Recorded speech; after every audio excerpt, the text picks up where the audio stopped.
The first time I saw Daniel Martinez, he was standing in the doorway of Mr. Peterson's chemistry class, looking completely lost.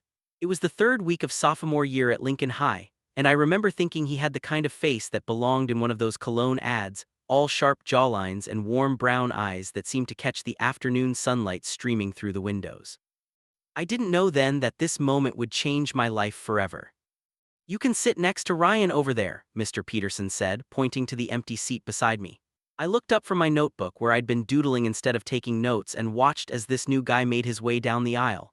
He had that new kid energy, a mixture of confidence and nervousness that made him walk just a little too carefully, like he was afraid of tripping. "Hey," he said, dropping his backpack on the floor with a thud. "I'm Daniel, just moved here from Austin." "Ryan," I replied, trying to sound casual even though my heart had started doing this weird fluttering thing. "Welcome to the most boring chemistry class in existence." He laughed, and God, even his laugh was perfect. "Can't be worse than my old school. We had to dissect a frog in biology last year and I almost passed out." That made me smile. "We're doing that next semester. Better start preparing yourself." And just like that, we were friends. I wish I could say I fell for Daniel slowly, that it took months or years before I realized what I was feeling. But the truth is, I think I knew from that very first day. There was something about the way he smiled, the way he pushed his dark hair out of his eyes, the way he smelled like cedar and something clean and fresh. I was done for before I even had a chance to protect myself. But Daniel was straight, obviously painfully completely straight. The next few months passed in a blur of chemistry labs, lunch periods, and late-night text conversations. Daniel and I became inseparable. We had the same lunch period, so we'd sit together every day at the corner table near the windows. We discovered we both loved the same indie bands, the same terrible action movies, the same everything. "Dude, you have to listen to this," Daniel would say, shoving one of his earbuds into my ear so we could listen to some new song he'd discovered. Our heads would be close together, close enough that I could count the flecks of gold in his brown eyes, close enough that I had to remind myself to breathe. My best friend since elementary school, Sarah Chen, noticed before I even said anything. "You're in love with him?" she said one day after school. We were sitting in her car in the parking lot and she just turned off the engine, fixing me with that knowing look that made it impossible to lie to her.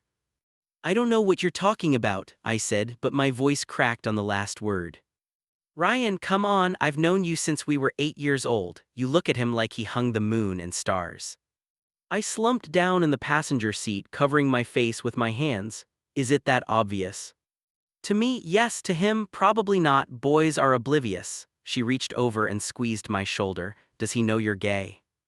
That was the thing. I hadn't told anyone except Sarah, not my parents, not my other friends, and definitely not Daniel. Lincoln High wasn't exactly the most progressive place in the world. We had a GSA club that met in secret, and the few openly gay kids at school dealt with enough whispers and stares that I'd decided to keep my head down. "No," I admitted, "and I don't think I'm going to tell him." "Why not? Maybe he'd surprise you." I shook my head. "Sarah, he talks about girls all the time. He's had a crush on Jessica Ramirez since the day he got here. He's straight and telling him would just make everything weird. I'd rather have him as a friend than lose him completely." She sighed. "You're probably right, but Ryan, this is going to hurt. Being this close to someone you're in love with when they don't feel the same way, that's like emotional self-harm." "I know," I whispered, "but I can't stay away from him. I've tried." And I had tried. After that conversation with Sarah, I'd attempted to put some distance between Daniel and me. I'd make excuses about being busy or I'd sit with other people at lunch. But Daniel would always find me. He'd text me asking if I was okay, or he'd show up at my locker between classes with that crooked smile that made my knees weak. "You've been avoiding me," he said one day, cornering me by my locker. "Did I do something wrong?" "No, I started, but the hurt look in his eyes made me stop. "I've just been busy with homework and stuff." "Bullshit," he said, and I was surprised by the edge in his voice. "You're my best friend, Ryan. If something's wrong, you can tell me." My best friend? Those words should have made me happy, but instead they felt like a knife twisting in my chest, because I wanted to be so much more than his best friend. "Nothing's wrong," I lied, "I promise." He studied my face for a long moment like he was trying to read my thoughts. Finally, he nodded. "Okay, but seriously, don't ghost me like that again. It sucked." I won't, I said, and I meant it. No matter how much it hurt, I couldn't stay away from him. Junior year started, and Daniel and I had somehow managed to get the same schedule for 3 out of 7 classes. We were also both on the soccer team, him as a forward, me as a midfielder, which meant we spent even more time together. Practice was torture in the best possible way. I'd watch Daniel run drills, his shirt clinging to his back with sweat, his muscles flexing as he kicked the ball with precision and power. Sometimes he'd high-five me after a good play, his hand warm and solid against mine, and I'd have to fight the urge to hold on for just a second too long. Morrison, stop chatting and give me 20 push-ups, Coach Williams would yell, and we'd drop and do them, racing to see who could finish first. Daniel usually won, but only by a couple. The locker room was its own special kind of hell. I'd learned to perfect the art of looking without really looking, of changing quickly and keeping my eyes firmly on my own stuff. But sometimes Daniel would be right next to me, laughing about something that happened during practice, and I'd catch a glimpse of his bare shoulder or the line of his collarbone, and I'd have to remind myself to breathe normally. "You coming to Tyler's party this weekend?" Daniel asked one day as we were packing up our gym bags. Tyler Chen was Sarah's older brother, and he threw legendary parties whenever their parents went out of town. I usually avoided them because they involved a lot of drunk people making questionable decisions, but Daniel looked so hopeful that I found myself nodding. "Yeah, sure, why not?" His face lit up. "Awesome, I heard Jessica might be there." Right, Jessica Ramirez, the girl Daniel had been crushing on for over a year now. She was in our English class, and she was objectively beautiful, long dark hair, perfect smile, smart and funny.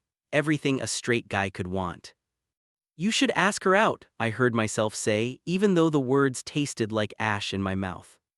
Daniel shrugged, suddenly looking uncertain. "I don't know, man, what if she says no?" "Then she's an idiot," I said firmly. "You're a catch, Daniel, any girl would be lucky to date you." He bumped his shoulder against mine. "Thanks, bro, you're a good friend." There it was again, friend, the word that defined our entire relationship, the word that kept me firmly in the friend zone, the word that reminded me of exactly where I stood in Daniel's life. Tyler's party was in full swing by the time we arrived. The house was packed with people from school, music blasting from speakers in every room, and the distinct smell of beer and cheap vodka hanging in the air. Sarah found me immediately, pulling me away from Daniel with a knowing look. "You okay?" she asked, having to shout over the music. "Why wouldn't I be?" "Because you're about to watch your crush hit on a girl all night," she said bluntly. "That's why." I winced. "Thanks for the reminder." "I'm serious, Ryan, you don't have to torture yourself like this. We can leave right now, go get ice cream or something." But before I could answer, Daniel appeared beside me with 2 red cups. "Here," he said, handing me one. "Tyler said this is the good stuff, whatever that means." I took a sip and immediately regretted it. It tasted like fruit punch mixed with gasoline. "This is disgusting." Daniel laughed. "Yeah, it's pretty bad, but it gets the job done." He scanned the room, and I knew he was looking for Jessica. "I'm gonna go mingle, catch up with you later." "Sure," I said, trying to keep the disappointment out of my voice. Sarah and I found a relatively quiet corner where we could actually hear each other talk. She told me about her latest drama with her boyfriend, Marcus, and I pretended to pay attention while actually watching Daniel work his way through the crowd. He found Jessica by the kitchen, and I watched as they started talking. She laughed at something he said, touching his arm lightly, and I felt something dark and ugly twist in my chest. Jealousy. I'd never experienced it like this before, this raw, burning feeling that made me want to march over there and, tell her to back off, confess everything to Daniel right there in front of everyone. I took another sip of the terrible punch, grimacing at the taste. "You're starring," Sarah said quietly. I know. I couldn't seem to stop. The night wore on, and I lost track of how many cups I'd had. The alcohol made everything feel fuzzy and distant, which was almost a relief. Sarah had wandered off to find Marcus, and I was sitting on the stairs, watching people dance in the living room when Daniel appeared. "There you are," he said, sitting down heavily beside me. He was definitely drunk. I could tell by the way his words slurred slightly and the way he was smiling, that goofy smile he got when he'd had too much to drink. "I've been looking everywhere for you." "How'd it go with Jessica?" I asked, not sure if I wanted to know the answer. He shrugged, leaning his head against the wall. She's into Chad Morrison, did you know that? Chad Morrison, the guy who still thinks that's what she said jokes are funny. Despite everything, I laughed. Sorry man, that sucks. Whatever, he said, but I could hear the disappointment in his voice. Who needs her anyway? I've got my best friend right here. He threw his arm around my shoulders, pulling me close, and I froze. We'd hugged before, sure, but this felt different. Maybe it was the alcohol or the dim lighting or the fact that I'd spent the whole night watching him try to get with someone else, but suddenly I was hyper-aware of every point of contact between us. His arm across my shoulders, his side pressed against mine, the warmth of his body. Ryan, he said, and there was something serious in his tone that made me look at him. You're like the best person I know, did you know that? You're drunk, I said, trying to laugh it off. So, doesn't make it less true. He was looking at me with those warm brown eyes, and there was something in his expression I couldn't quite read. I don't know what I'd do without you. My heart was pounding so hard I was sure he could hear it. We were so close, closer than we'd ever been, and for one crazy moment I thought about just leaning in and kissing him, just to see what would happen, just to know what it felt like. But then someone stumbled past us on the stairs, breaking the moment, and Daniel pulled away, laughing. We should probably get out of here before Tyler's parents come home and kill everyone. Yeah, I managed to say, probably. We called an Uber, and during the ride home, Daniel fell asleep on my shoulder. I stayed perfectly still, not wanting to wake him, memorizing the weight of his head against me, the sound of his quiet breathing, the smell of his cologne mixed with beer and sweat. When we got to his house, I had to shake him awake. He blinked up at me, disoriented, and smiled. Thanks for coming tonight, he said, even though I struck out with Jessica. Anytime, I said. He hesitated for a moment, like he wanted to say something else, but then he just nodded and got out of the car. I watched him walk to his front door, waiting until he was safely inside before telling the driver my address. I didn't sleep that night. I kept replaying the moment on the stairs, the way he'd looked at me, the things he'd said. I knew it didn't mean anything. He was drunk and I was his best friend, and that was all there was to it. But God, for just a moment, I'd let myself hope. Something changed after that party. I couldn't quite put my finger on it, but Daniel seemed different. Not in a bad way exactly, but different. He'd always been affectionate, hugs, shoulder bumps, the occasional arm around my shoulders, but now it seemed to happen more often. He'd sit closer to me at lunch, our knees touching under the table. He'd grab my hand to pull me somewhere and then forget to let go for a few extra seconds. During soccer practice, he'd ruffle my hair or pat my back, and his touch would linger just a little too long. Or maybe I was imagining it. Maybe I was just so desperate for him to feel the same way that I was, reading into every little gesture, finding meaning where there was none. Sarah noticed too. He's being weird, right? She said one day. We were in the library, supposedly studying for our calculus test, but mostly just talking. Like, weirder than usual. I don't know what you mean, I said, even though I knew exactly what she meant.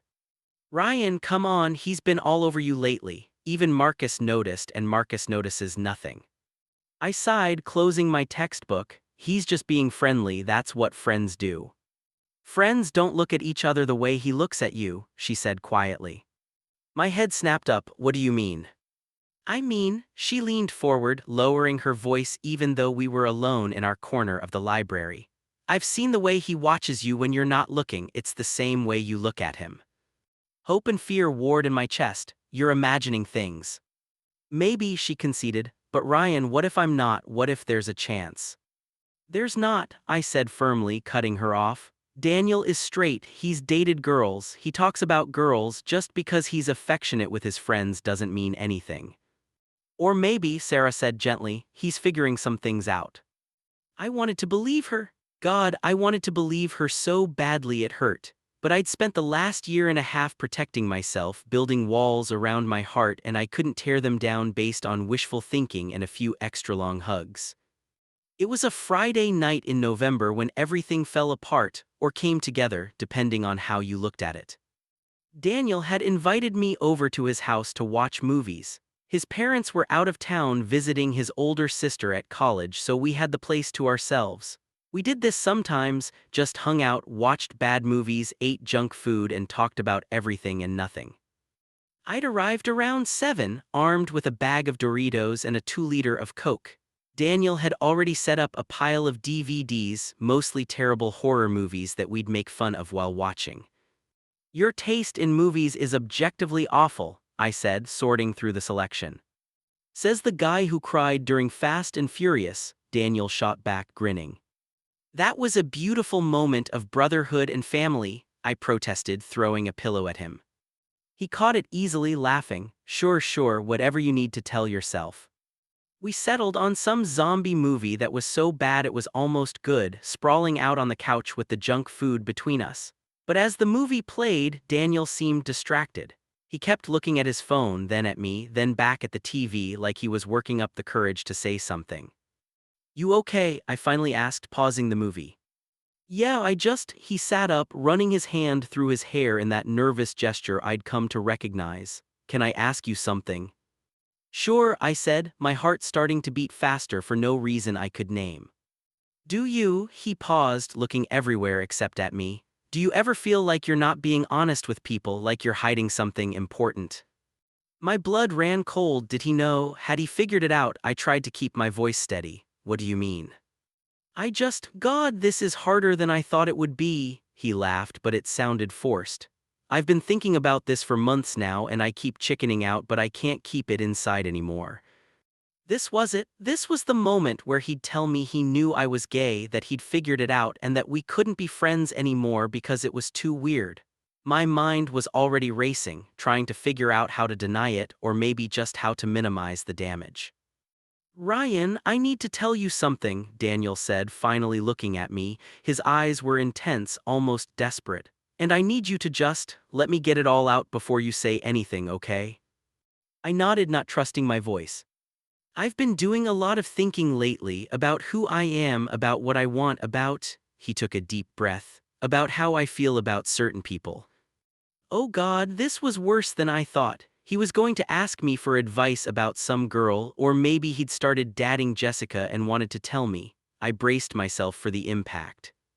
"The thing is," he continued, his words coming faster now, like he was afraid if he stopped he'd never start again, "I've always thought I had everything figured out. I liked girls, I dated girls, I was attracted to girls, that's just how it was, but then..."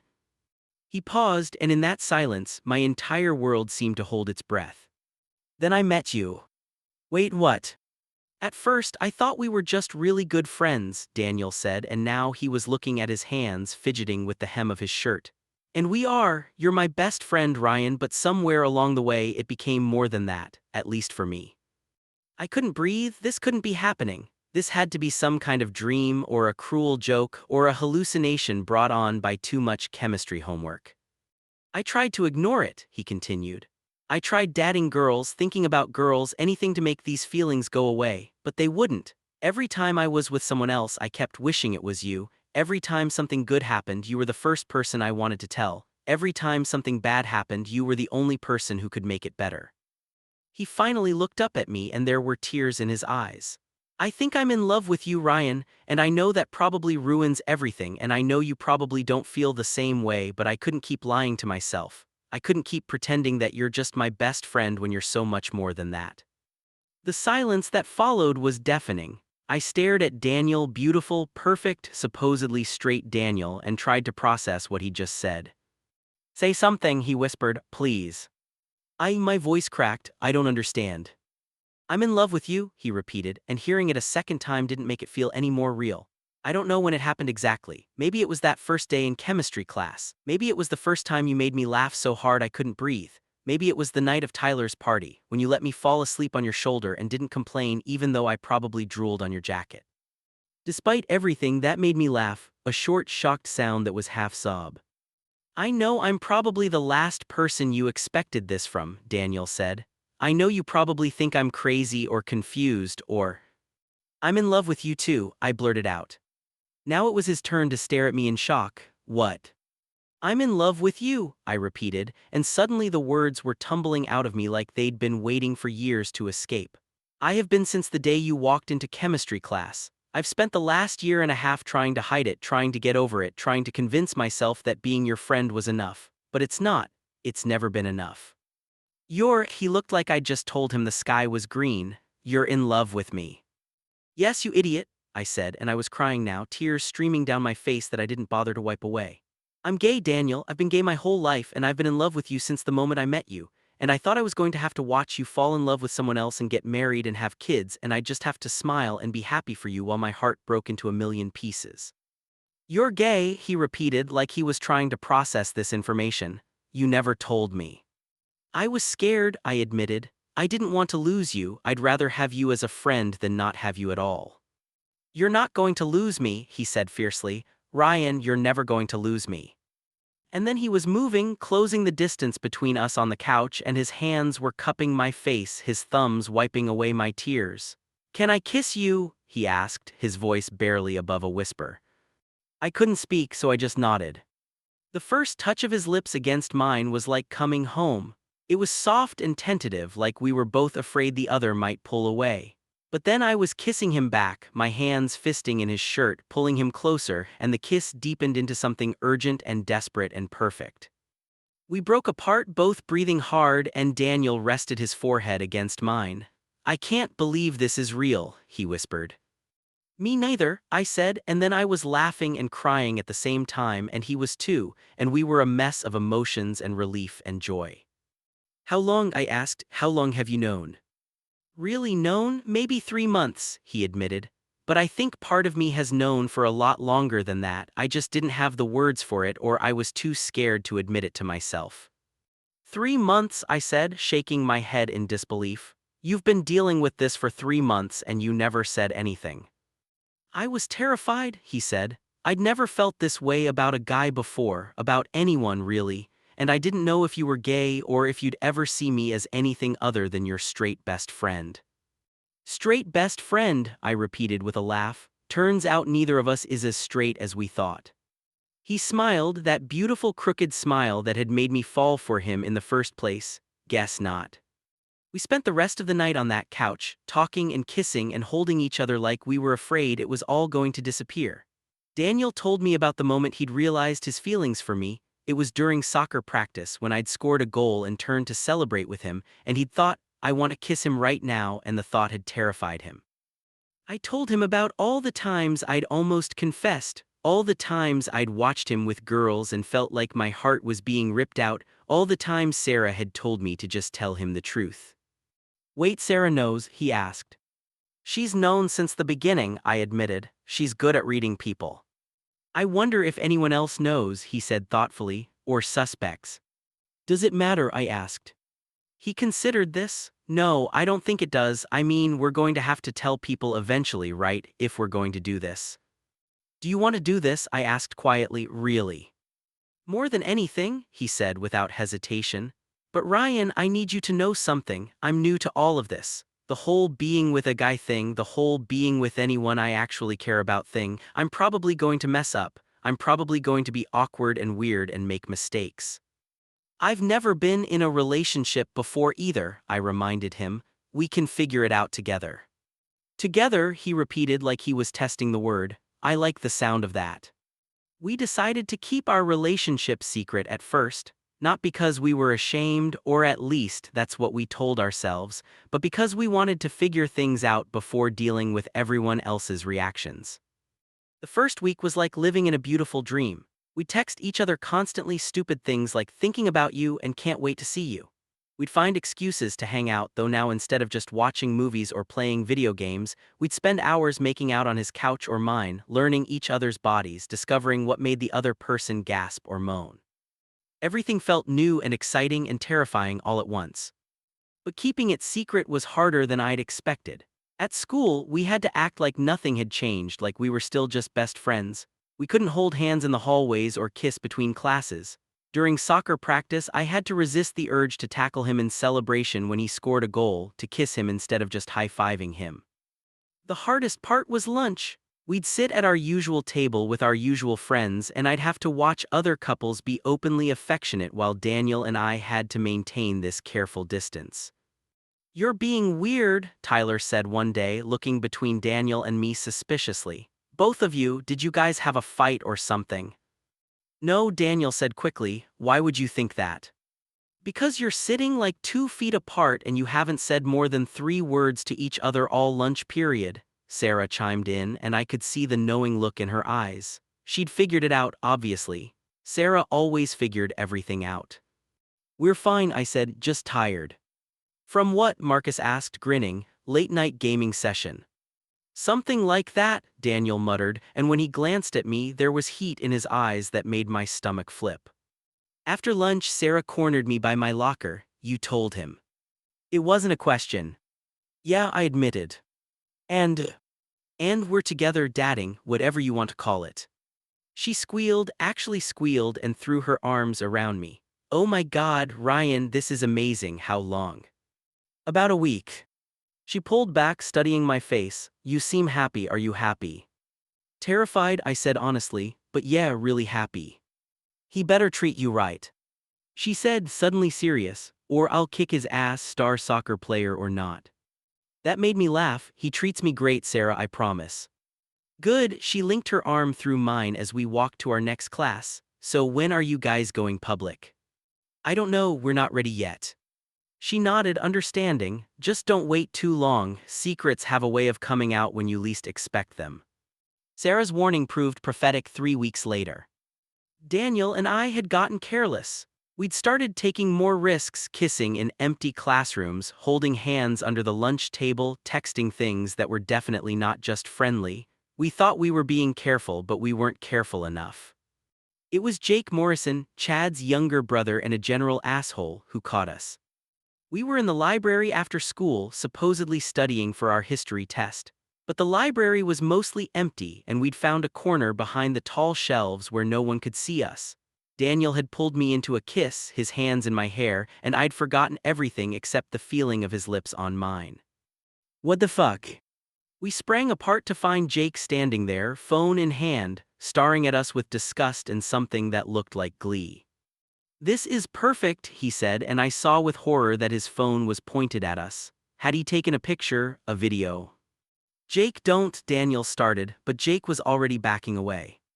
"Wait until everyone sees this," he said. "Martinez and Morrison, the school's favorite couple, this is going to be hilarious." He ran off before we could stop him, and Daniel and I looked at each other in panic. "Shit," Daniel said, "shit, shit, shit." "Maybe he won't actually post it," I said, but even I didn't believe that. Jake was the kind of guy who lived for drama, who'd do anything for attention and likes. We were right to worry. By the time we got to school the next morning, everyone knew. The video, because of course Jake had taken a video, was everywhere. Twitter, Instagram, Snapchat, TikTok. It showed Daniel and me kissing in the library, and while you couldn't see much detail, there was no mistaking what was happening or who was involved. The comments were brutal. "Didn't know Martinez was a F*G. This is disgusting. Lol, Morrison's been hiding in the closet this whole time. They make a cute couple though, NGL. Hope they both get what's coming to them." I felt sick reading them. I'd known coming out would be hard, but I'd imagined doing it on my own terms when I was ready, not like this, not as entertainment for the whole school. Daniel found me before first period, his face pale. "Ryan, I'm so sorry, this is all my fault if I hadn't kissed you in the library." "It's not your fault," I said, though my voice sounded hollow even to my own ears. "We both made that choice." "What do we do?" I looked around at the students staring at us, some with curiosity, some with disgust, some with pity. "I guess we own it," I said. "What else can we do?" The day was hell, people whispered as we walked past. Some made comments loud enough for us to hear. In chemistry class, the class where we'd first met, someone had written "fags" on our desks in permanent marker. Mr. Peterson made them clean it off, but the damage was done. Not everyone was awful. Sarah stayed glued to my side all day, glaring at anyone who looked at me wrong. Some of the kids from the GSA club came up to offer support. A few of our teammates from the soccer team clapped Daniel on the back and told him they didn't care who he dated. But there were enough negative reactions to make both of us feel like we were walking around with targets on our backs. The worst part came at lunch. We were sitting at our usual table, Sarah, Marcus, Tyler, a few other friends, when Chad Morrison and his crew walked over. "Hey, little brother," Chad said to me, his voice dripping with false friendliness. "Didn't know you were into guys. Here I've been letting you in our locker room all this time. That's pretty fucked up, don't you think?" Back off, Chad, Sarah said sharply. What? I'm just making conversation. He turned to Daniel. And you, Martinez, you were checking me out in the shower this whole time. That's pretty creepy, man. I've never looked at you in the shower, Daniel said, his jaw clenched. You're not my type. Chad's face reddened. You calling me ugly? I'm calling you an asshole, Daniel said, standing up. They were the same height, but Chad was bulkier, more muscular. And I'm telling you to leave us alone. Or what? Chad stepped closer and I could see where this was going. Or I'll make you, Daniel said, and there was steel in his voice I'd rarely heard before. For a moment, I thought Chad was going to back down. But then one of his friends made a comment about Daniel being a coward, and Chad shoved Daniel hard enough to make him stumble back. Daniel recovered quickly and shoved back. Then they were fighting, really fighting, fists flying, bodies crashing into the lunch table, trays scattering everywhere. Stop it, I yelled, trying to get between them, but someone pulled me back. Later I'd realize it was Marcus protecting me from getting hit. It took 3 teachers to pull them apart. Both Daniel and Chad were breathing hard, sporting fresh bruises. Daniel had a split lip and Chad's eye was already starting to swell. Principal's office, now both of you, Mr. Peterson said, his face red with anger. I watched helplessly as Daniel was led away, his eyes finding mine for just a second before he disappeared down the hallway. Both Daniel and Chad got suspended for 3 days for fighting. Daniel's parents were called, and that's how they found out about us, not from Daniel choosing to tell them, but from the principal explaining why their son had gotten into a fight defending his boyfriend. I'll never forget the look on Daniel's face when he texted me that night. They know, they saw the video, my dad won't even look at me. My heart broke for him. I called immediately, but he didn't answer. He texted back, can't talk right now, I'll call you tomorrow. But he didn't call the next day or the day after that. For 3 days while he was suspended, I had no idea what was happening. He wouldn't answer my texts or calls. Sarah told me to give him space, that he was probably dealing with his parents, but the silence was killing me. I had my own problems to deal with. My parents had seen the video too. Someone had sent it to my mom's Facebook. They sat me down that evening for the talk. Ryan, my mom said, and there were tears in her eyes. Is this true? Are you gay? I'd imagined this conversation 1,000 times, but never like this. Never forced, never exposed, never as damage control. Yes, I said quietly, I'm gay, and Daniel is my boyfriend. My dad, who'd been silent up until now, spoke. How long have you known? That I'm gay since I was 12 or 13, that I had feelings for Daniel since the day I met him. And you didn't think to tell us, my mom's voice cracked, you didn't think we deserved to know. I was scared, I admitted, I didn't know how you'd react. We love you, my dad said firmly, no matter what, you should have known that. I know, I'm sorry. My mom pulled me into a hug and she was crying and I was crying and my dad wrapped his arms around both of us. We love you, my mom kept saying. We love you so much, I'm just sorry you felt like you couldn't tell us. I'm sorry too, I whispered. That night, as I lay in bed, I felt a strange mixture of relief and grief. Relief that my parents still loved me, still accepted me. Grief for the way this had all come out, for the loss of control over my own story. And fear, terrible, gnawing fear about what was happening with Daniel. Daniel finally called me on the 4th day. It was late at night, almost midnight, and I'd been half asleep when my phone rang. Ryan, he said, and his voice sounded wrecked. I'm sorry I haven't called, I'm so sorry. Are you okay? I asked, sitting up in bed, fully awake now. Not really, he laughed, but there was no humor in it. My parents, it's been bad, Ryan, really bad. Tell me. He took a shaky breath. My dad's super Catholic, you know, and he's been saying all this stuff about how being gay is a sin, how I'm going to hell, how I'm confused, and this is just a phase. My mom's been crying nonstop. She keeps asking where she went wrong, like I'm gay because she did something wrong raising me. Daniel. They want me to see a therapist, not like a regular therapist, but one of those conversion therapy people. They think they can fix me. My blood ran cold. No, you can't do that. Those places are dangerous, Daniel. They're abusive. I know, I told them no. We had this huge fight about it. I've been sleeping on the couch because my dad doesn't want me in my room. He's treating me like I'm some kind of stranger. I'm so sorry, I said, wishing I could reach through the phone and hold him. This is all my fault if I hadn't. Don't, he said sharply, don't you dare blame yourself. This isn't your fault, it's not anyone's fault, it's just really hard right now. We talked for 2 hours that night. He told me everything, every awful thing his parents had said, every hurtful accusation, every moment of rejection. And I listened, offering what comfort I could through a phone line. I don't regret it, he said finally.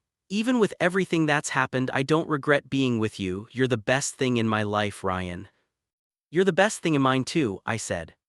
I'm coming back to school tomorrow, he said. I don't know what's going to happen, but I need to see you. I need to know we're still okay. We're more than okay, I promised him. We're going to get through this together.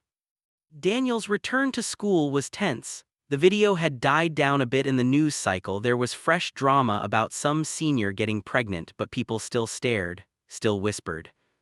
I met him at his locker before first period. He looked tired with dark circles under his eyes like he hadn't been sleeping well, but when he saw me, his face lit up. Hey, he said. Hey yourself. I wanted to hug him, to kiss him, but I was hyper-aware of all the eyes on us. Fuck it, Daniel said like he could read my mind. And then he was pulling me into his arms, holding me tight right there in the middle of the hallway. I heard gasps, heard someone laugh, heard someone make a disgusted sound, but I didn't care. I wrapped my arms around him and held on. I missed you, he whispered into my hair. Missed you too. When we pulled apart, Sarah was there, smiling at us. Welcome back, Martinez, glad you haven't let the assholes win. Never, he said, grinning at her. That day was better than the one before Daniel's suspension. Maybe people were getting used to the idea of us. Maybe they'd found new things to gossip about, or maybe Daniel and I just didn't care as much anymore. We held hands between classes, we sat close at lunch, we acted like the couple we were, and while we still got stares and comments, we also got something else: support. More kids from the GSA approached us. A lesbian senior named Maya gave us both pride pins and told us we were brave. Some of our teachers made a point of being extra kind, extra supportive. But the best moment came during soccer practice. Coach Williams called the team together before we started drills. I want to address something, he said, looking around at all of us. Some of you may have seen a video going around about two of our players. Some of you may have opinions about it, but here's what I know. Daniel Martinez and Ryan Morrison are two of the best players on this team. They're good kids, hard workers, and they're there for their teammates. Their personal lives are their own business, and anyone who has a problem with that can come talk to me. But on this field, we're a team. We support each other. Got it?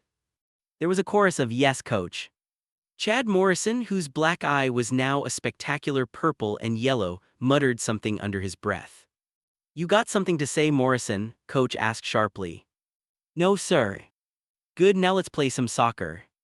During practice, my teammates treated me exactly the same as they always had. When I scored during a scrimmage, they celebrated with me. When Daniel and I executed a perfect play together, everyone cheered. It felt normal. For the first time in days, something felt normal.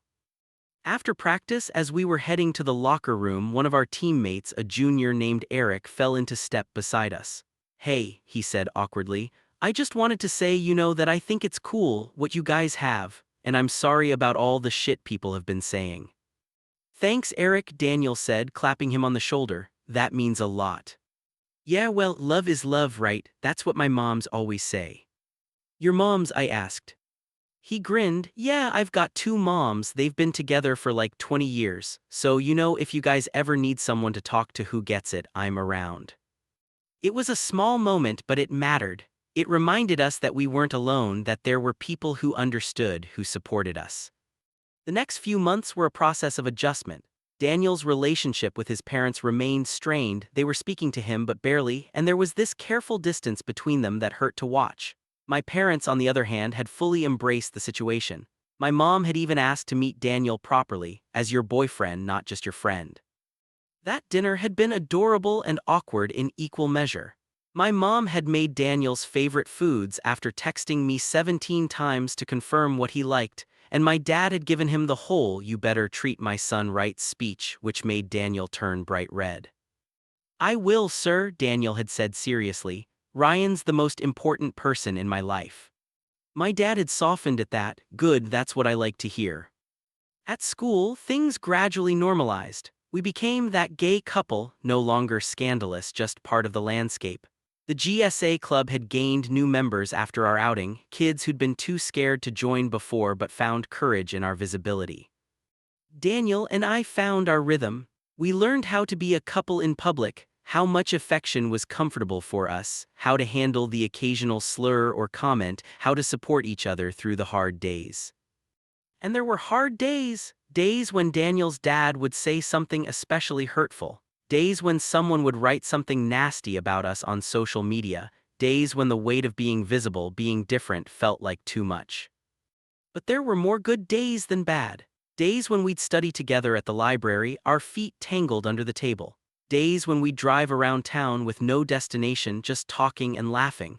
Days when Daniel would kiss me in the school parking lot and I'd forget why I was ever scared to be myself. Senior year arrived, bringing with it college applications and the looming question of what came next.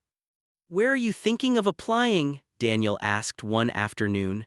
We were at my house, supposedly working on our college essays but mostly just procrastinating. "I don't know," I admitted. "State school probably, somewhere I can afford you." He was quiet for a moment. "I've been thinking about that a lot actually. My dad wants me to go to his alma mater, but that's in Texas and I don't want to be that far from you." My heart did a little flip. "You're choosing colleges based on me." "Is that stupid?" he asked, looking uncertain. "Sarah says I should choose based on programs and opportunities, not relationships, but Ryan, I can't imagine being hundreds of miles away from you." "It's not stupid," I said softly. "I've been doing the same thing, looking at schools within a reasonable distance so we could still see each other." He smiled, relieved. "So we're both idiots together." The best kind of idiots. We ended up applying to several of the same schools, including State University, which was only an hour away from our hometown and had good programs for both of us. The waiting period after submitting applications was torture, but we had each other to distract us. Prom season brought its own set of challenges. Daniel wanted to go together officially as each other's dates. I was more hesitant. "What if people give a shit?" I asked. "Then we'll deal with it," he said. "Ryan, this is our senior prom. I want to go with my boyfriend. I want to dance with you, take pictures with you, make memories with you. I don't want to hide anymore." Sarah, who was going with Marcus, chimed in. "You guys should absolutely go together, and we'll all go as a group so you'll have backup if anyone tries anything." Tyler, surprisingly, offered to go stag and be part of our group too. "Safety in numbers," he said. "Plus, I can run interference if Chad or any of his douchebag friends try to start something." So we decided to go. Daniel rented a tux and I rented one too, and when prom night arrived, we met at my house for pictures. My mom cried, of course, and my dad shook Daniel's hand and told him he looked sharp. Sarah and Marcus arrived, then Tyler, and we all piled into Tyler's dad's borrowed SUV and headed to the hotel where prom was being held. Walking into the decorated ballroom was surreal. The theme was a night under the stars, and there were twinkle lights everywhere, making everything feel magical and dreamlike. Some people stared as we walked in, Daniel's hand firmly in mine, but others smiled or waved. We found a table and claimed it, then hit the dance floor. The DJ was playing all the standard prom songs, a mix of current hits and classic slow songs.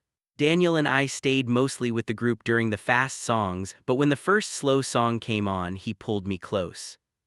"May I have this dance?" he asked mock formal. "You may," I replied, grinning.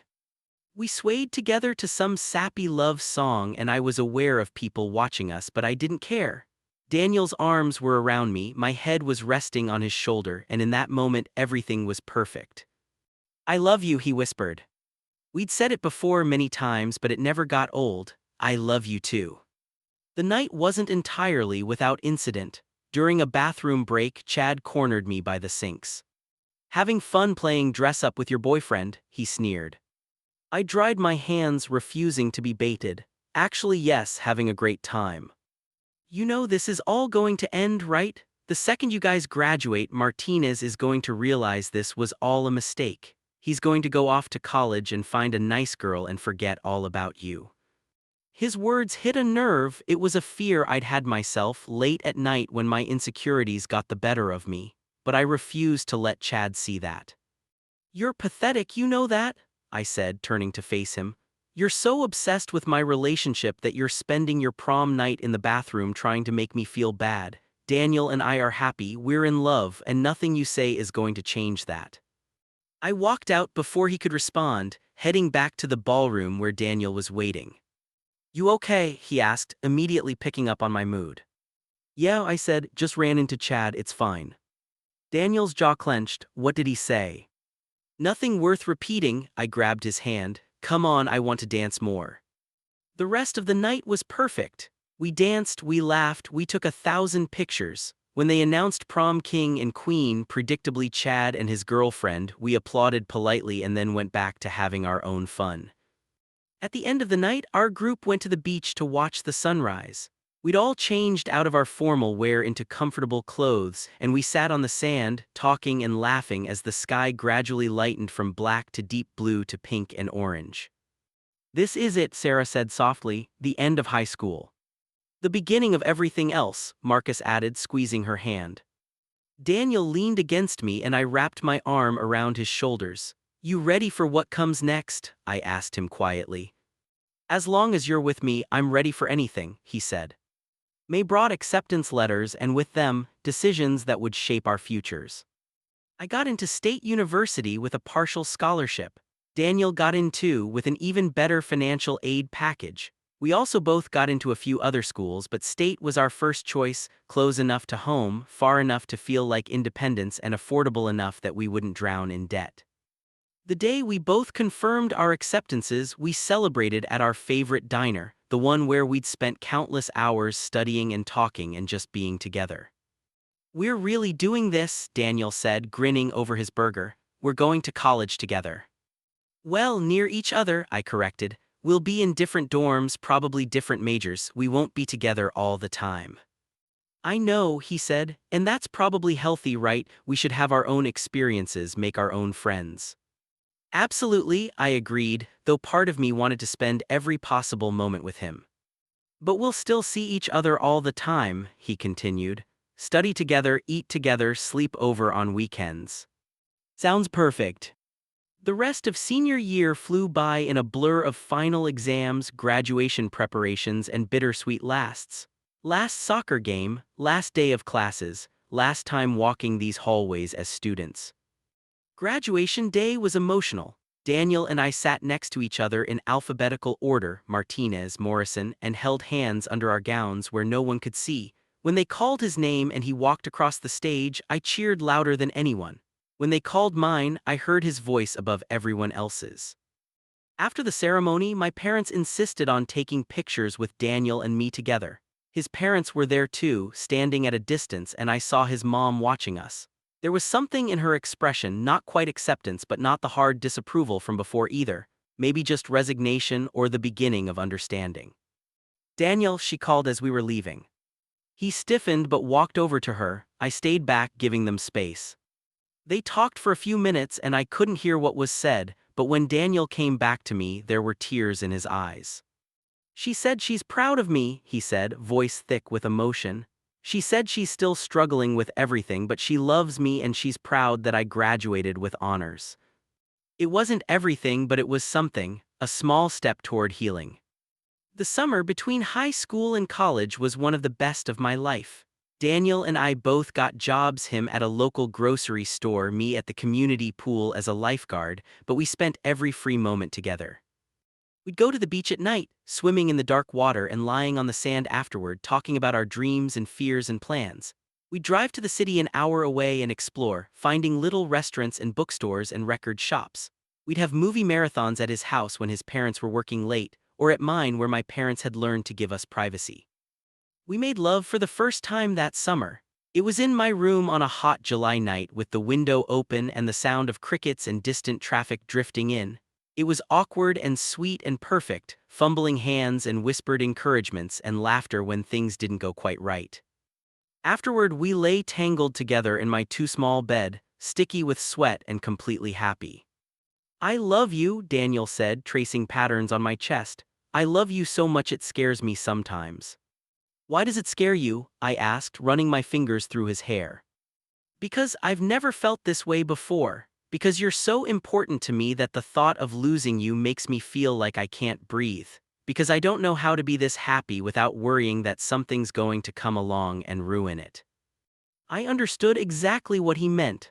I felt it too, that superstitious fear that happiness this profound couldn't last, that we'd somehow jinx it by acknowledging it. We're not going to lose each other, I promised. We're going to figure out college together, and whatever comes after that, we're a team, remember? A team, he repeated, smiling. I like that.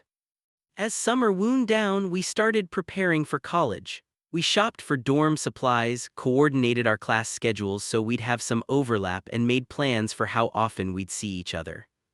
Every weekend, Daniel insisted, at minimum, and we'll text every day. Every day seems excessive, I teased, though I knew I'd probably text him every hour if I could. You love me, he said, pulling me into a kiss. I really do. The night before we left for college, our group of friends threw us a going-away party.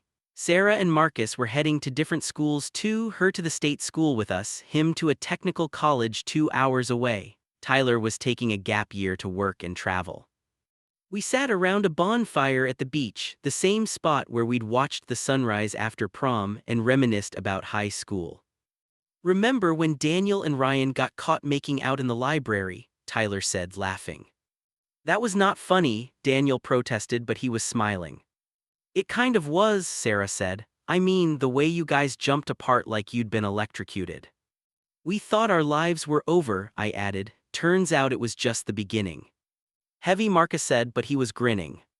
As the night wore on and our friends gradually left, Daniel and I stayed behind, sitting close together on a blanket and watching the waves. You nervous about tomorrow? He asked. Terrified, I admitted, but excited too. You? Same, he laced his fingers through mine. Promise me something. Anything. Promise me that no matter what happens, new friends, new experiences, whatever college throws at us, we'll always talk to each other, we'll always be honest. We won't let distance or busy schedules or anything else come between us. I promise, I said solemnly. Daniel, you're it for me. I know we're young, I know people say high school relationships don't last, but I don't care. I love you and I'm going to keep loving you. I'm going to hold you to that, he said, and then he was kissing me and the ocean was crashing beside us. And I knew with absolute certainty that this was just the beginning of our story. Moving into college was chaos. My roommate was a guy named Jason from upstate, a computer science major who seemed nice enough but mostly kept to himself. Daniel's roommate was a music major named Chris who played guitar at all hours and drove Daniel crazy. I swear to God if he plays Wonderwall one more time, Daniel texted me after the first week. Despite the challenges, we made it work. We'd meet for lunch between classes, study together at the library, and spend most weekends at each other's dorms. The fact that Sarah was also at state made everything easier. She became our anchor, the friend who knew our history and kept us grounded. College was different from high school in every way. Bigger, more anonymous, more accepting. There were openly gay couples everywhere, pride flags hanging in dorm windows, a thriving LGBT student union that we both joined. For the first time in our lives, Daniel and I weren't special or scandalous for being together. We were just another couple, and that anonymity was freeing. But college also brought challenges. We were both busy with classes, new friends, clubs, and activities. There were times when we'd go 2 or 3 days only communicating through texts because our schedules didn't align. There were times when I'd see Daniel laughing with his new friends and feel a pang of jealousy, wondering if he was outgrowing me. You're being ridiculous, Sarah told me one night when I'd voiced these fears. We were in her dorm room and she was painting her nails while I sprawled on her bed. Am I though? What if he realizes there are better options, guys who are smarter or funnier or... Ryan, stop! She capped her nail polish and turned to face me. Daniel is crazy about you, everyone can see it. Just because you guys aren't attached at the hip anymore doesn't mean he loves you less. I know, I just miss how things were. Things change, she said gently. That's life. But if you and Daniel are meant to be, and I think you are, you'll adapt, you'll grow together instead of apart. She was right, of course. Daniel and I did adapt. We learned to make the most of the time we had together, to communicate better, to give each other space while still maintaining our connection. We also learned how to fight and make up. Our first real fight happened in November over something stupid. I'd made plans with Sarah without checking with Daniel first, and he felt like I was prioritizing her over him. "You're being possessive," I'd said, angry and defensive. "And you're being inconsiderate," he'd shot back.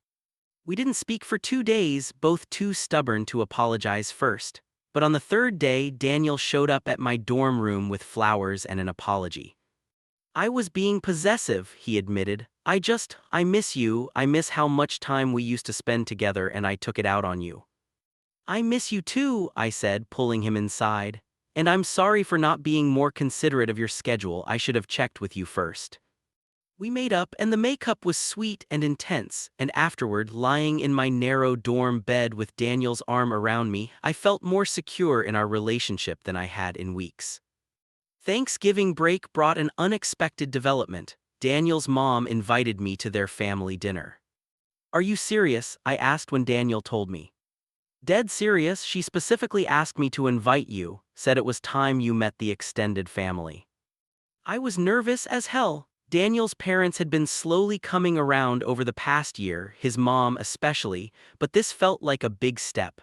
Meeting aunts and uncles and grandparents, being introduced as Daniel's boyfriend, not just his friend.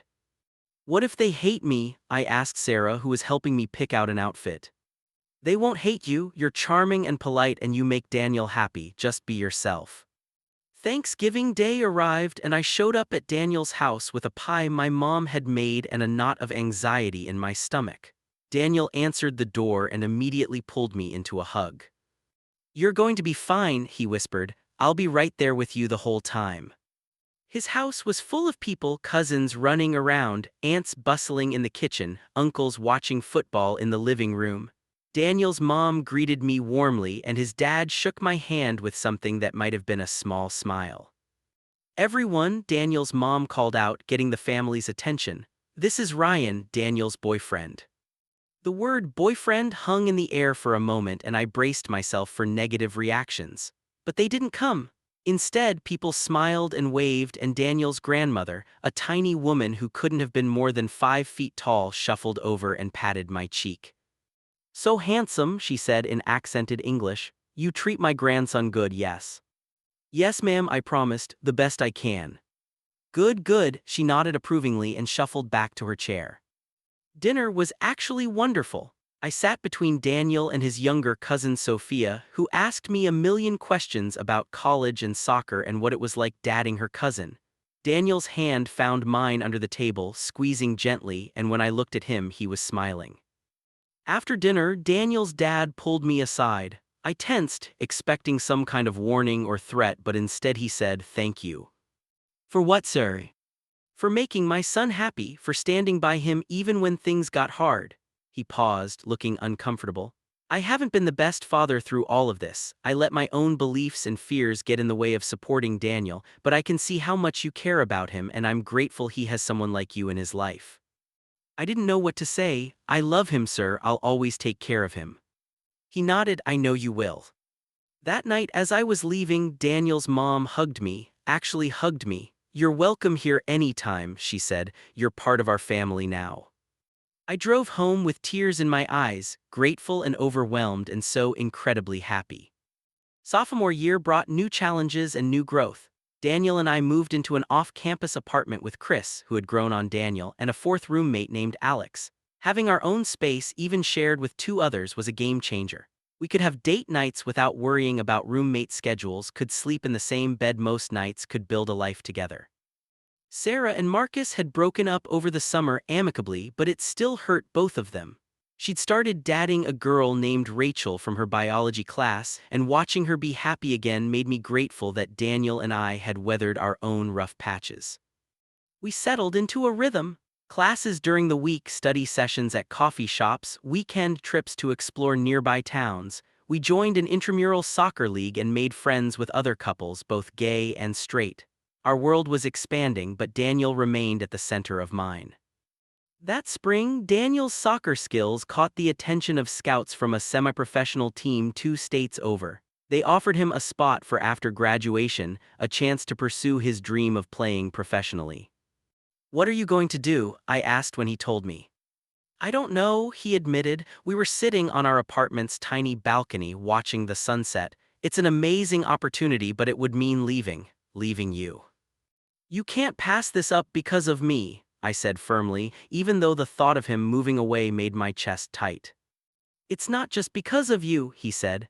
"I have my major to finish, and you and the life we've built here. Professional soccer is a long shot anyway. Most guys don't make it past a couple years.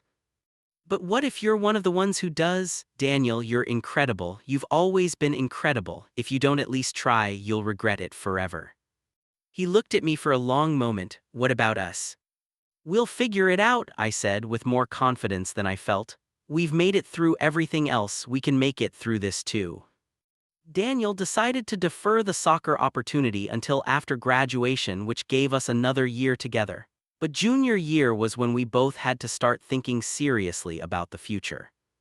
I'd chosen to major in education with a focus on English. I wanted to be a high school teacher, to be the kind of person who could support kids the way some of my teachers had supported me. Daniel was majoring in sports management, keeping his options open for whether he pursued playing or the business side of athletics. We talked about the future a lot that year, what we wanted, where we saw ourselves in 5 years, in 10 years, whether we wanted to get married someday, have kids, buy a house. "I want all of that," Daniel said one night. We were lying in bed, exhausted from a long day of classes and work. "With you, the whole domestic dream. Even though we're two guys and it'll be harder?" I asked. "Especially because we're two guys and it'll be harder," he said. "Ryan, you're my person. You have been since I was 16 years old. Everything I imagine for my future has you in it." "Same," I whispered, kissing him softly. "Always." But life had a way of testing those promises. In the fall of our junior year, my dad had a heart attack. It was mild and he recovered, but it shook our whole family. I spent 2 weeks at home, missing classes and falling behind on work, and Daniel drove down every weekend to be with me. "You don't have to keep coming," I told him after the second weekend. "You have your own classes, your own life." "My life is wherever you are," he said simply. "When you're hurting, I'm hurting. We're in this together, remember." Having him there, supporting me while my dad recovered, made me love him even more. He helped around the house, ran errands for my mom, sat with me in the hospital waiting room, and just held my hand. My parents saw it too, the depth of his commitment, the strength of what we had. "That boy loves you," my mom said one night after Daniel had left. "Don't ever let him go." "I won't," I promised. Senior year arrived with a weight of finality. This was it, the last year before everything changed, before we had to figure out how to be adults in the real world. Daniel had been in touch with the soccer scouts and they'd renewed their offer for him to join the team after graduation. The salary wasn't huge, but it was enough to live on, and it was his dream. "I'm going to take it," he told me in September, "but I need to know that we're okay, that you're okay with this." We were in our apartment. We'd gotten a place with just the two of us for senior year, a tiny one-bedroom that was barely big enough for our bed and a couch, but it was ours. "I'm not okay with it," I said honestly. "I hate the idea of you being 2 states away, but I'm not going to ask you to give up your dream, and we'll make it work." "How?" he asked, and there was real fear in his voice. "Long distance is hard, Ryan. What if we drift apart? What if you meet someone else?" "I won't meet someone else," I said firmly. "Daniel, I've been in love with you for 6 years. That's not going to change because of some distance." "6 years," he repeated, wonder in his voice. "Has it really been that long?" "Since the day you walked into chemistry class," I confirmed. He pulled me close, resting his forehead against mine. "Marry me," he said. I pulled back, sure I'd misheard. "What?" "Marry me," he repeated. "Not right now, we're too young and too broke, but someday, after I play soccer for a few years and you finish your teaching certification. Marry me, Ryan Morrison, make it official that you're stuck with me forever." "That's the worst proposal I've ever heard," I said, but I was crying and laughing at the same time. Is that a yes? Yes, you idiot, yes, I'll marry you someday. We kissed, and it tasted like salt from our tears and sweetness and promise. We didn't have rings, didn't have a plan, but we had each other, and that was enough. Graduation came too fast and too slow all at once. Daniel and I walked across the stage one after the other, Martinez, Morrison, just like we had in high school. Our families sat together now, his and mine, cheering for both of us. After the ceremony, there were pictures and hugs and tears. Daniel's grandmother, who'd become one of my biggest supporters, pressed a small box into my hand. For you, she said, family ring, you family now. Inside was a simple gold band, worn but beautiful. I slipped it onto my right hand and it fit perfectly. Thank you, I said, hugging her tight. I'll take care of it and I'll take care of him. I know you will, Mijo, I know. The goodbye was the hardest thing I'd ever done. Daniel had to leave for training camp in 3 days, and I was starting my student teaching placement the following week. We'd known this was coming, had tried to prepare ourselves, but nothing could have really prepared us for the reality of it. The night before he left, we lay in bed holding each other, neither of us sleeping. I'm scared, Daniel admitted in the darkness. Me too. What if we can't make this work? Then we'll have tried our best, I said. But Daniel, I don't think that's going to happen. We've survived coming out, survived high school, survived college. We can survive a little distance. It's not a little distance, it's 8 hours. So we'll see each other once a month. You'll come here or I'll come there. We'll video chat every night, we'll text constantly. And before you know it, your contract will be up and we'll figure out what's next together. Promise? His voice was small, vulnerable in a way it rarely was. I promise. We made love that night, slow and tender and desperate, trying to memorize every touch, every sound, every moment. Afterward, we held each other until the sun came up, neither of us willing to let go. When I dropped him off at the bus station the next afternoon, we stood in the parking lot hugging for so long that the bus driver honked at him. I love you, Daniel said, pulling back to look at me. His eyes were red from crying. I love you so much. I love you too, now go chase your dream, I'll be here when you get back. You better be, he said, trying to smile through his tears. I watched the bus pull away, watched it until it disappeared around a corner, and then I sat in my car and cried. The first few months were brutal. Daniel was busy with practice and games, I was swamped with student teaching and finishing my certification. We'd go days where our only communication was brief text exchanges. Good game, rough day, miss you. When we did manage to video chat, we just stare at each other through the screen, trying to bridge the impossible distance. This sucks, Daniel said one night in October. He looked exhausted and there was a bruise on his cheek from a rough game. Yeah, it really does, I agreed. How's the team? Good, great, actually we're winning. I'm starting most games, the coach loves me. He paused, but I'm miserable without you. Same here, teaching is amazing, the kids are great, but coming home to an empty apartment every night, I trailed off. We can do this, Daniel said, but he sounded like he was trying to convince himself as much as me. We just have to get through this year and then we'll reassess. We made it through Halloween, through Thanksgiving, through Christmas. We alternated who traveled for the holidays and the reunions were bittersweet, so happy to see each other, so painful to say goodbye again. In January, things got worse. Daniel's team went on a 3-week road trip, and between the time difference and his schedule, we barely talked. I started to wonder if this was sustainable, if love was really enough when you couldn't be together. Then Valentine's Day happened. I was prepared for a lonely day. Daniel was playing an away game and wouldn't be able to call until late. But when I came home from my student teaching placement, there was a box on my doorstep. Inside were letters, dozens of them, each dated for a different day. Some were long paragraphs about his day and how much he missed me. Some were short, just a few lines about a funny thing that happened or a memory of us. Some were just, I love you, written over and over. There was a note on top, for the days when the distance feels like too much, for the nights when you're lonely, for every moment until I can hold you again. I love you, Ryan, always have, always will. Daniel. I sat on my apartment floor and read every single letter, crying and laughing and falling in love with him all over again. That night when he finally called after his game, I answered with, "I got your letters." "Yeah," he sounded nervous. "Was it too much? I know it's kind of cheesy." "It was perfect," I interrupted. "Daniel, it was the most perfect thing anyone's ever done for me.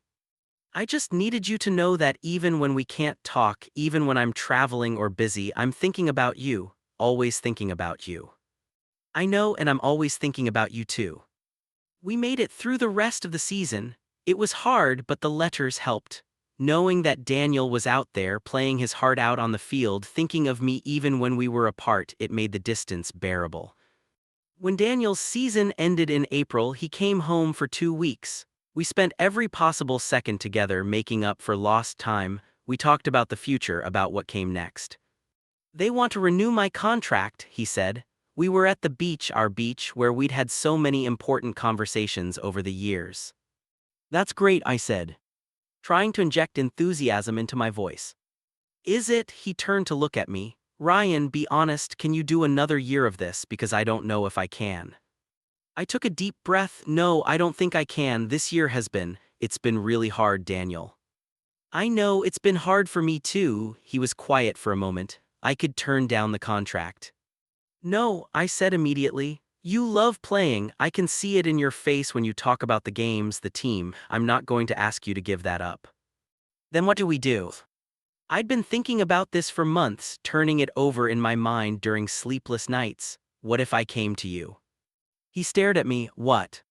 "I'm almost done with my certification. I could finish it anywhere, and there are schools in your city, kids who need teachers. I could move there, be with you." "Ryan, no, you can't uproot your whole life for me." "Why not?" I challenged. "You're my life, Daniel. These past months without you have shown me that. I don't want to be apart anymore. I don't want to spend another year communicating through screens and missing you so much it physically hurts." "But your family, your friends, everything you've built here will still be here," I said. "And it's not that far. I can come back to visit. But Daniel, I want to wake up next to you every morning. I want to come home to you every night. I want to build a life with you, not just wait for brief reunions." He was crying now, tears streaming down his face. "You'd really do that, move across state lines for me?" "I'd move across the country for you," I said. "I'd move across the world if that's what it took." He kissed me then, hard and desperate and full of love. When we broke apart, he was smiling through his tears. "Okay, okay, yes, move in with me, let's do this." "Yes." "Yeah, but Ryan, you have to promise me something." "Anything." "Promise me that if you hate it there, if you're miserable or you miss home too much, you'll tell me. We'll figure something else out. I don't want you to be unhappy just to be with me." "I promise," I said, "but I won't be unhappy. How could I be when I'm with you?" 2 months later, I packed up my life and moved. My parents helped me load a U-Haul with my furniture and boxes, and Sarah threw me a going-away party that left me hungover and emotional. "You better visit," she said, hugging me tight at the party. "Every chance I get," I promised, "and you'll come see me too. Obviously, I need to make sure Martinez is treating you right."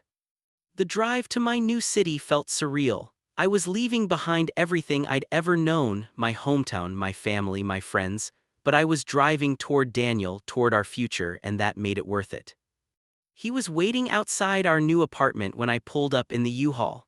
The place was bigger than our college apartment, a 2-bedroom in a decent neighborhood, 1 bedroom for us, one that could be an office or guest room. "You made it," he said, pulling me into a hug before I was even fully out of the truck. "I made it," I confirmed, breathing in the familiar scent of him. "I'm home." We spent the next week unpacking and setting up our apartment. It was the first place that was truly ours, no roommates, no parents, just us building a home together. We painted the walls, hung pictures, bought furniture that we picked out together. I found a job at a local high school teaching English, and Daniel continued with his team. We fell into a routine: breakfast together before work, texts throughout the day, dinner together most nights, weekends spent exploring our new city or just being lazy on the couch. It wasn't perfect. There were fights about whose turn it was to do dishes, disagreements about money, stress from our jobs that we sometimes took out on each other. But we worked through it, communicating and compromising and choosing each other every day. One night, about 6 months after I'd moved, we were cooking dinner together when Daniel suddenly got down on one knee. "What are you doing?" I asked, laughing nervously. "Ryan Morrison," he said, and he was smiling, but there were tears in his eyes. "We said someday we'd get married. Well, I think someday is now." He pulled out a ring box, and inside was a simple silver band. "I know we're young," he continued. "I know we're still figuring out our lives, but I've known for years that I want to spend the rest of my life with you. Will you marry me, for real this time?" I dropped to my knees in front of him, taking his face in my hands. "Yes, yes, of course, yes." He slid the ring onto my finger and it was perfect. Everything was perfect. We planned a simple wedding for the following spring. Just close friends and family in a small ceremony at a local park, the same park where we'd had our first date in this new city. My parents cried when we told them, happy tears this time. Daniel's parents took it calmly. His mom hugged us both, his dad shook our hands and said he was glad we were making it official. Sarah, of course, insisted on being my best woman. "I've been with you through this whole journey," she said. "I'm not missing the ending." "It's not an ending," I corrected. "It's a beginning." Daniel's brother Miguel flew in from California to be his best man, and his grandmother insisted on making her special wedding cookies for the reception. The day of the wedding was beautiful. Clear blue skies, warm sun, flowers blooming everywhere. I stood at the altar in my suit, watching Daniel walk down the aisle toward me, and I couldn't believe this was real. "Hey," he said when he reached me, taking my hands. "Hey yourself," I replied, blinking back tears. The ceremony was short and sweet. We'd written our own vows. "Ryan," Daniel said, his voice steady despite the tears on his cheeks, "you walked into my life when I was 16 years old and completely lost. You became my best friend, then my boyfriend, then the love of my life. You've supported me through every dream and every setback. You moved your whole life to be with me. You've shown me what it means to love someone unconditionally. I promise to spend the rest of my life being worthy of that love. I promise to support your dreams the way you've supported mine. I promise to be your partner, your best friend, and your biggest fan. I promise to choose you every day for the rest of our lives." By the time he finished, I was crying too hard to speak. I took a breath, steadied myself, and began my vows. "Daniel, I fell in love with you the first day we met.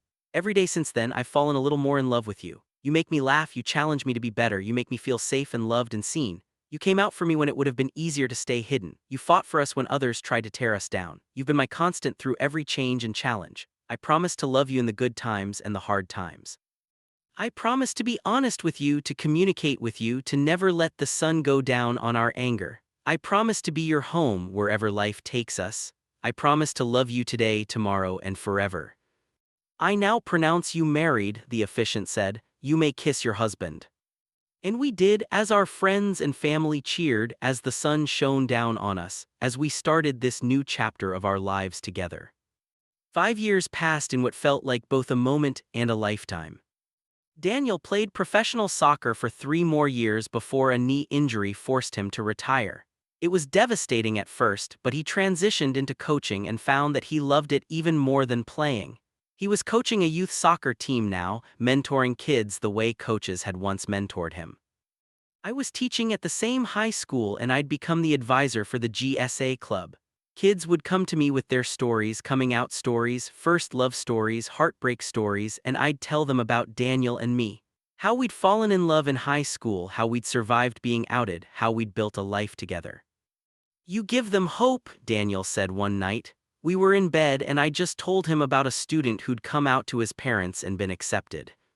"We give them hope," I corrected, "our story, what we've built. We'd bought a house the year before, a small 3-bedroom in a good neighborhood. One bedroom was ours, one was Daniel's office, and one we'd turned into a nursery.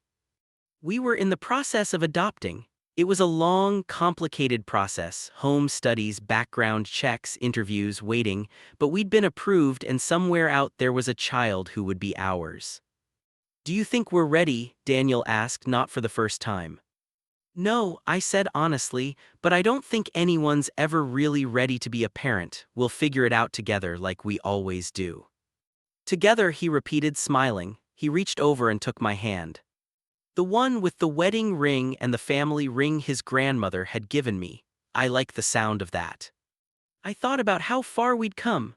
From that first day in chemistry class to this moment in our home waiting to become fathers, we'd survived so much ignorance and hatred, distance and doubt, all the little and big obstacles that life had thrown at us. But we'd survived together, and that made all the difference. Epilogue full circle. 10 years after graduation, Daniel and I went back to our hometown for our high school reunion. We walked into the gym, the same gym where we'd played basketball, where prom had been held hand in hand. Some of our former classmates stared, but most just waved or smiled. Sarah was there with Rachel, her wife of 3 years. Marcus was there with his new girlfriend. Tyler was there, engaged to a woman he'd met while traveling. The people who'd made our lives difficult, Chad and Jake Morrison, weren't there, and no one seemed to miss them. "Look at us," Sarah said, raising her glass of cheap punch and a toast. "We made it." "We really did," I agreed. Later that night, Daniel and I drove to the beach, our beach, where we'd had so many important moments. We sat on the sand, watching the waves, and Daniel pulled out his phone to show me pictures. Our son, Marcus, named after Sarah's brother who'd become a good friend, was 5 now. Our daughter, Sophia, named after Daniel's cousin, was 3. They were with my parents for the weekend, giving us this trip back home. "They're beautiful," I said, even though I saw them every day and already knew how beautiful they were. "Like their dads," Daniel said, grinning at me. "You're ridiculous. You love it." "I do," I admitted. "I love you." "I love you too, always have. Always will," I finished. We sat there as the sun set, the same way we had so many times before, but this time was different. This time we weren't kids anymore. We were adults, husbands, fathers. We'd built a life together that once seemed impossible. "Ryan," Daniel said quietly, "do you remember what you said to me the night I confessed my feelings in your living room?" I thought back. I said a lot of things that night. "You said you'd been in love with me since the day I walked into chemistry class." "That's true, I had been. I think I was in love with you from that day too," he said. "I just didn't have the words for it yet, didn't understand what I was feeling. But Ryan, you've been it for me from the very beginning. Even when I didn't know it, even when I was fighting it, it was always you." I leaned my head on his shoulder. "Best chemistry partner I ever had." He laughed. "We did have chemistry, didn't we? The best kind." As darkness fell and stars began to appear, we stood up, brushed the sand off our clothes, and walked back to our rental car.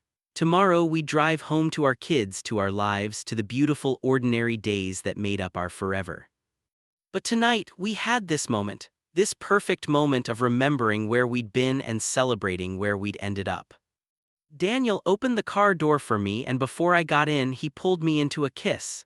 It was sweet and familiar and still gave me butterflies after all these years. "Ready to go home?" he asked.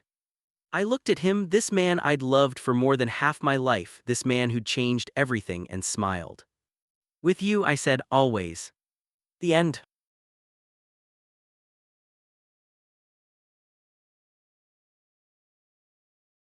If this story touched your heart, show your support by liking this video.